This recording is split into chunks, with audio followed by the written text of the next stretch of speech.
I mean, definitely some better baseball, right? We put together some better offensive games. The starting pitching's maintained some consistency, and then kind of gotten out of the bullpen what we had hoped from the beginning of the year, and put all those things together. You're going to get a lot of wins, and definitely that's put us back in contention, and it's been a lot more fun. So excited about that. And know we got a lot of baseball left before the deadline coming up, but certainly in a lot better position than we were 3 weeks ago. It seems like you identified the bullpen, and there are a lot of good things happening to the team, but how did that get straightened out in your mind? Was this process you were working with Rossi and the staff to kind of get there with the people you had? Yeah, good question. I mean, obviously there's just on a daily basis we're trying to help improve guys and optimize guys.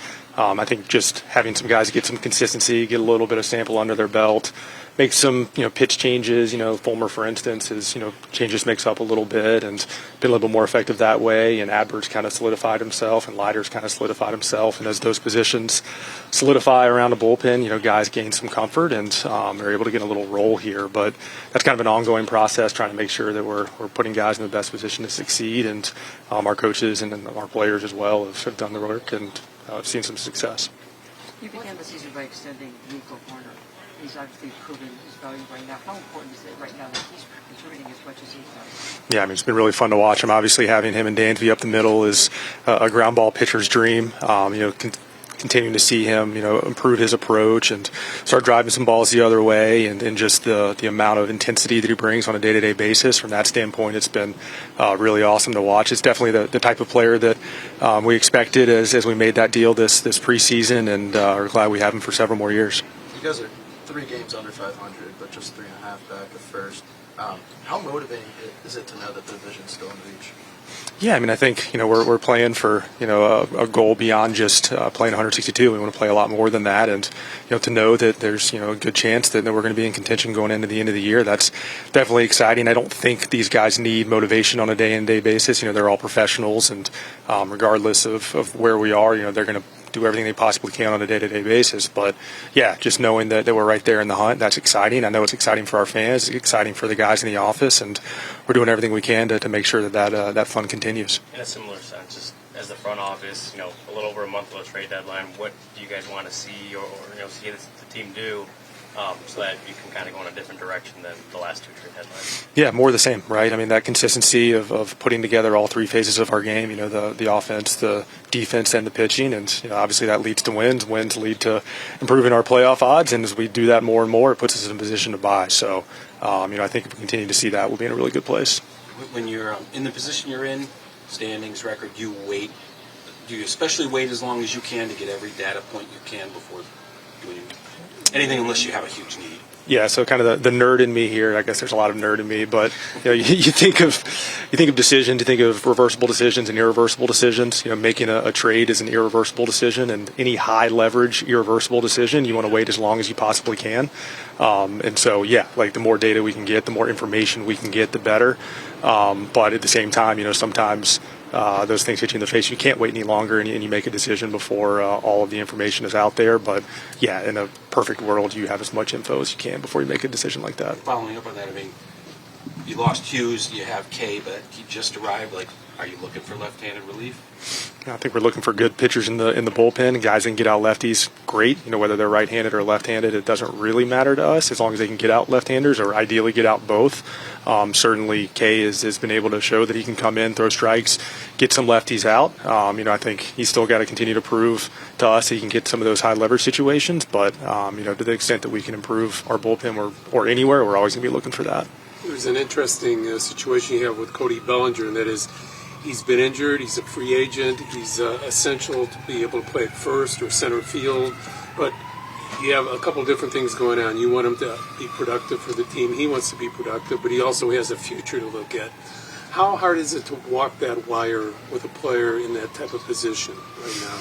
Yeah, I mean, I think Rossi touched on a little bit. We have a lot of confidence in him as a player, not just because of, what the experiences we had with him, but, just his body of work as a major leaguer, and he's working his tail off to get back to the position that he was defensively and offensively, and we want to make sure that we're doing that. At the same time, we want to make sure that we're winning as many games as we can right now. So it's always that constant push-pull between the present and the future, and obviously he's under contract with us for this year and next year, and hopefully is a big part of our success moving forward. So want to make sure we get him right, but at the same time want to make sure he knows that the best version of the Cubs is one where he's playing really well for us. With Tyone, obviously he was a big addition to the rotation in the offseason. What have you made of his first 3 months, and how important will it be to get him on track for the final 3 months of the season?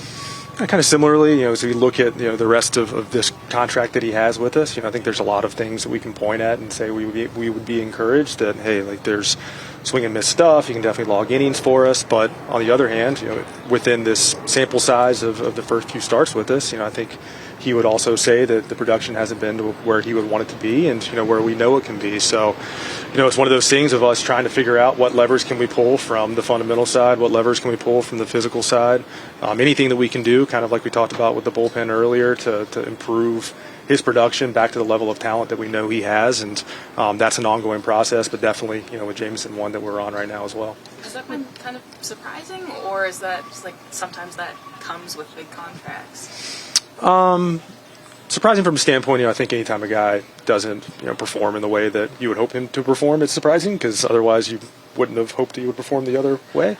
But at the same time, like, it's not surprising that there are people that are performing above or below, our predictions, and that's kind of the constant. It's kind of why we have jobs, is to be putting players in the position to have success or to get to their true level of talent or produce at their true level of talent. And it's not unusual to have players throughout a season be in that position. And that's definitely something that we're working through with Jameson right now, just to put him in a position to succeed at the level we know we can. Does he taken advantage of the situation with Michael Huff? When Code went down, he's finally started doing this.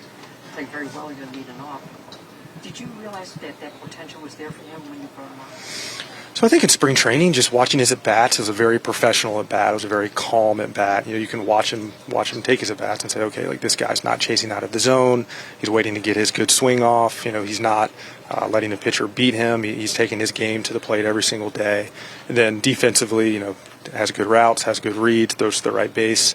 Little things that, make it really easy on a manager and really easy on a front office. So from that standpoint, it's not surprising that he's doing that at the major league level as well. I think just the consistency of his ability to produce up here has been a great surprise, and something that he's shown that he's been able to do over a pretty long period of time right now, and has earned the opportunity to play a lot, and really excited about that. So year to year, does the evaluation of your team change? In other words, now you have an unbalanced schedule, less games in the division.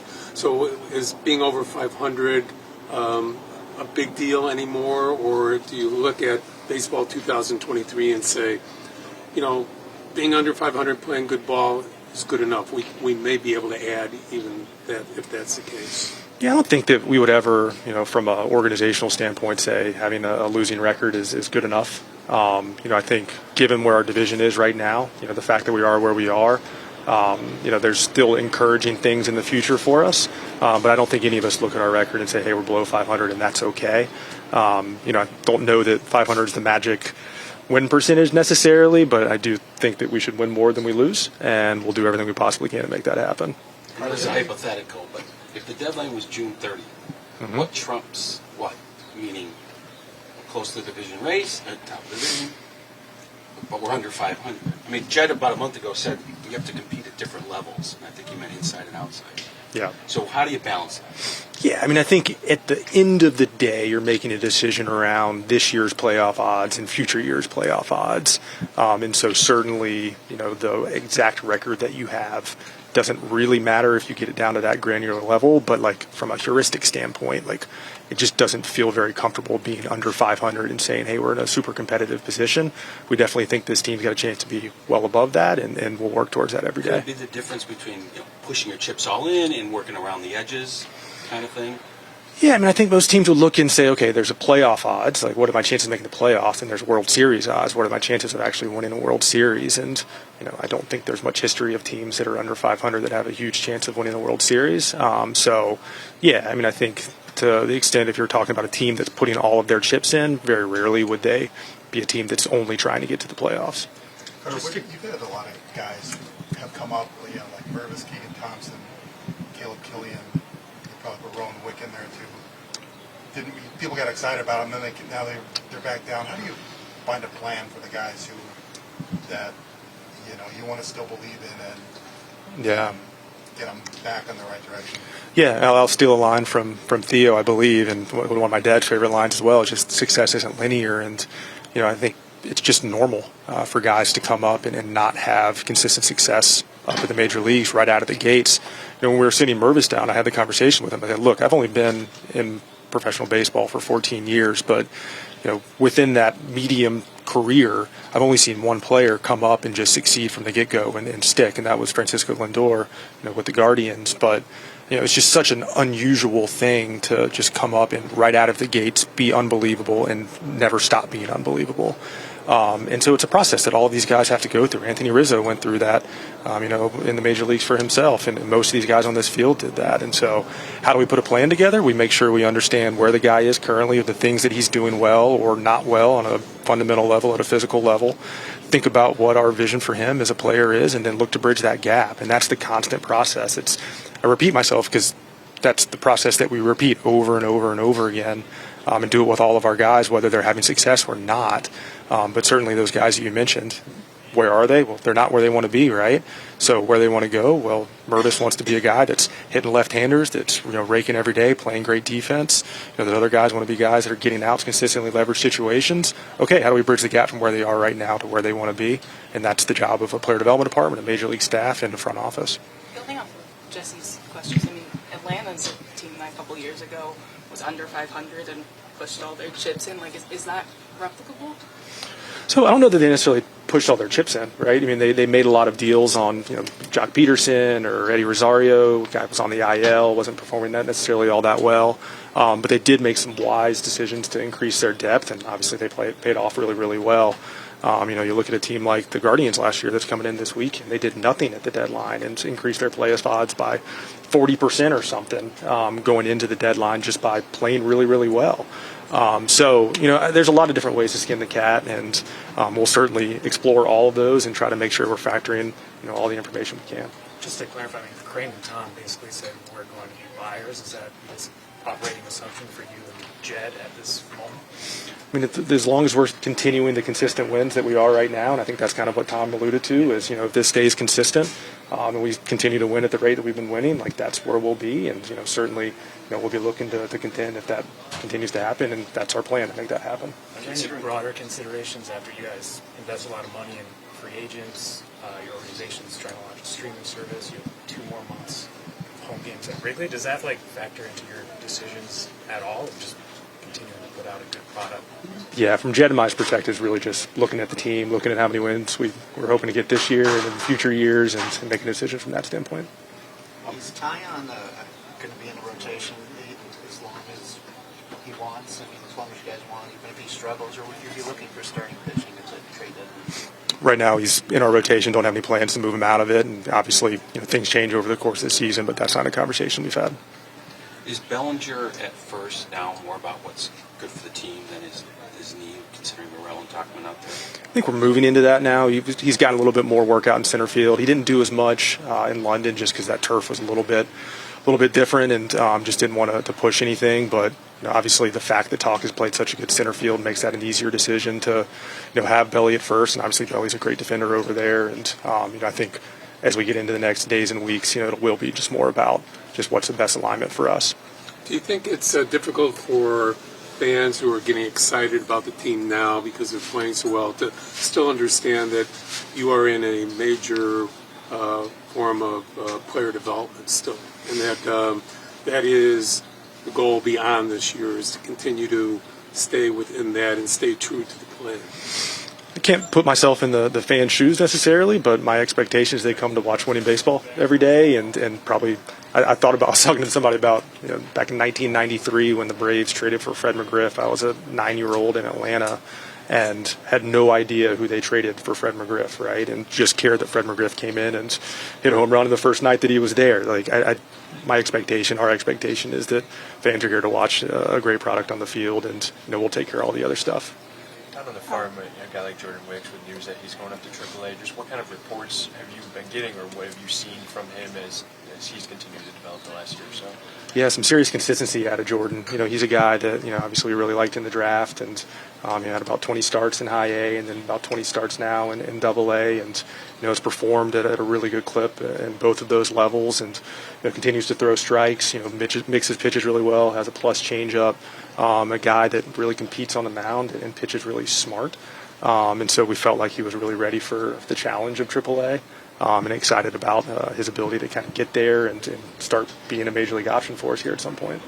Same kind of question about PCA. Do you think after the Futures game he could end up in AAA? Is it possible? Yeah, PCA right now is on a really good trajectory just in terms of what he's been able to do offensively. His walk rates have gone up. His plate discipline has been really good. His defense has continued to be at the high clip that he already was at.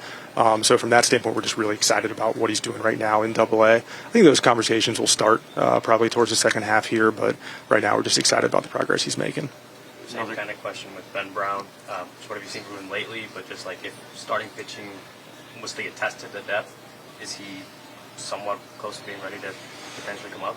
Yeah, that ready question is always really, really tough. It's like, what does it mean to be ready? Does he have the stuff to get major league hitters out? Absolutely. Is he on the 40-man roster? Yeah. Is he starting in AAA? Yeah. Put all those things together, and that guy's an option in the big leagues. Now we want to make sure we're making decisions that are good for Ben's long-term development and those types of things, but we're also trying to win games at the major league level, and I think we'd be remiss to say that he's not a guy that comes up in conversations, and will continue to. He needs to continue to show consistency at the AAA level. He's got great stuff, but his ability to command that stuff is going to be what separates him, and he's working on that every day. BJ Murray's also going to the Futures game. What's jumped out about his season? Yeah, really interesting kid. He grew up in the Bahamas, went to Florida Atlantic, has hit at every level. He's still pretty young, switch hitter, first baseman, a guy that just has a real good feel for the barrel, great plate discipline, the little things that typically lead to production at the upper levels, and hasn't given us any reason to think that he'll stop doing it, and really excited that he got this opportunity. What's the latest on Boxberger? Is that someone that could help you guys down the line if you get back to health? Certainly somebody that we're interested in getting back. Obviously his experience in the bullpen and just being in these types of high leverage parts of the season would be really helpful for us right now. Still on the IL, don't have a projected timetable for him, and it's kind of just day by day at this point. So say is the second year this year, and then he's a little struggling now, and then. But when you got him, your expectation is very high. So are you satisfied, or how long you can wait for him?